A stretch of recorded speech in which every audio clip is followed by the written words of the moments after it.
আজকে শীতের মধ্যে 3 জন মিলে বেরিয়ে গেলাম হাঁটতে। তাই তো শীতের মধ্যে ভোরবেলায় ঘুম থেকে ওঠার পর এই হালকা কুয়াশার মধ্যে যাচ্ছিলাম হাঁটতে। আর এই যে এই দাদাটা আমার জন্য দাঁড়িয়েছিল। তারপর এই যে দেখো এই দাদাটা আসছে, এই দাদাটাও আমাদের সাথে টিমে জয়েন করলো হাঁটার জন্য। আর আমরাও 3 জনে মিলে হাঁটা শুরু করে দিলাম। ফাইনালি হাঁটা হয়ে গেলাম, চলে আসলাম বাড়িতে। আর বাড়িতে আসতেই খুব জোর খিদে পেয়ে গেছিল, তাই মেজমাকে বললাম ম্যাগি করে নিয়ে আসতে। আর মেজমাও সাথে সাথে ম্যাগি করে নিয়ে চলে এলো। আর খিদের কারণে আমিও বেশি কথা না বলে তাড়াতাড়ি করে ম্যাগিটাকে খেয়ে নিলাম। এরপর হালকা বেলা হতেই মেজমা চা খেতে ডাক দিল, আর আমিও চাটা খেয়ে হাঁটতে হাঁটতে যাচ্ছিলাম রাজাদার বাড়িতে, কারণ অনেক দিন রাজাদার বাড়িতে যাওয়া হয় না। ফাইনালি চলে এলাম রাজাদার বাড়িতে। আর তোমরা দেখতেই পাচ্ছ রাজাদার সেই পিসি সেটআপ, যেইটাতে বসে রাজাদা ব্যাটম্যানের গেম খেলতো, কিন্তু কিছু কারণে রাজাদা নিজের ফেস দেখালো না।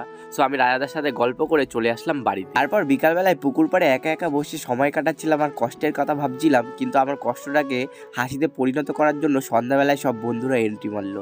যাই হোক, আমি সব বন্ধুদের সাথে আড্ডা মারতে থাকি, আর তোমরাও এরকম মিনি ব্লগের জন্য চ্যানেলটা সাবস্ক্রাইব করে পাশে থাকো সবাই।